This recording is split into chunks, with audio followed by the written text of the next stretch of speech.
जय झूलेलाल। जय झूलेलाल। तव्हांजो नालो? मुंहिंजो नालो किरण मोटवानी आहे। तव्हां किथां आया आहियो?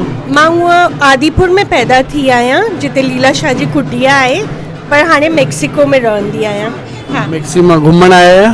मुंहिंजी साहेड़ी सां गॾिजण आई आहियां गॾिजण ख़ासि। आया हा त हिन उहो ई चयो हिते झूलेलाल जो मंदरु आहे, अॼु जाम वॾो सेलिब्रेशन आहे, त मूं चयो हलूं पोइ उते ॾिसूं।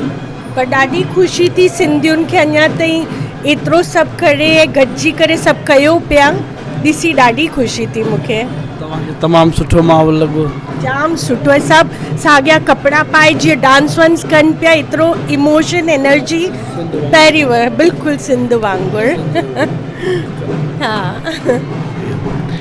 चालीहे साहिब जे विच में तव्हां आया हो जेका मौज मचंदी?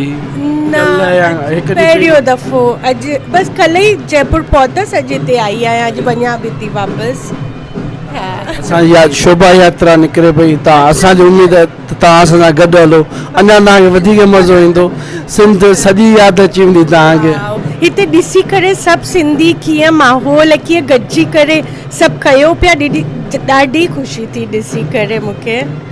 तव्हां जिते आया आहियो उते सिंधियत जो माहौल कीअं आहे? मां हिंदू सिंधी आहियां मेक्सिको। जी हा। हिकिड़ी बि इंडियन फैमिली न आहे, सिंधी त पढ़िया थियो, हिकिड़ी बि इंडियन फैमिली न आहे। त हिते ॾिसी करे त ॾाढो ख़ुशी थी मूंखे। असां तव्हांखे वेलकम था चऊं, तव्हां भली आहे। में हूंदा आहिनि, आदिपुर में घणेई सिंधी आहिनि, मुंहिंजे मम्मी पापा उन्हनि सभिनीनि सां सिंधी ॻाल्हाईंदा आहियूं, पर हिते अची बि उहो ई साॻियो फील आयो सिंधियुनि जो, ॾिसी ॾाढो ख़ुशी थी। असांजो आख़िरी हिकिड़ो नंढिड़ो सवलो क्वेश्चन इहो आहे त तव्हां छा पंहिंजे नंढड़नि खे सिंधी सेखारींदव? पक ज़रूरु सेखारींदासीं, तॾहिं सिंधी हा ईंदी आहे। हा हा, सम्झंदा आहिनि, छो तॾहिं सिंधी ज़िंदा रहंदी, न त केरु उनखे कंटिन्यू न करे सघंदो। छो त कुझु माण्हू अमेरिका विया आहिनि त उहे सिंधियत खे विसरी सिर्फ़ु इंग्लिश खे लॻा पिया। रूट्स कॾहिं न भुलिजणु खपनि, पंहिंजा रूट्स सिंधी उहो कॾहिं न भुलिजबी।